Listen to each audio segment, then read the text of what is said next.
तो है बारा जिला समाधि हो।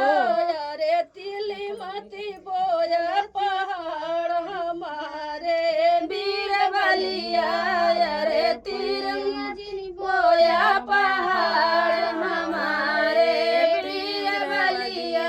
तिली कटई गईन समाधि का बहिनी ऊ तिल्ली काटे गई समधि का बहिनी।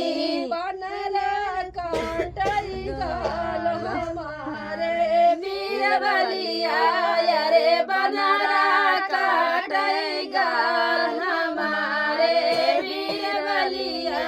गलवा हो काटई अउरी खरा बोटई गलवा काटई अउरी खरा बोटई। माल लैके चढ़ी गल पहाड़ हमारे वीर बलिया अरे माल लैके चढ़ी गल पहाड़ हमारे वीर बलिया। देहाती गा गीत है हमारे वीर बलिया। बेरिया का बेर तो है बारा जना दूल्हा है हो बेरिया के बेर तो है बारा जिला दूल्हा है हो। अरे तिली मती बोया पहाड़ हमारे वीर बलिया अरे तिला माता बोया पहाड़ हमारे वीर बलिया। तिली काटई गईन दूल्हा का बहिन ऊ तिल्ली काटई गई अगुआ के बहिन।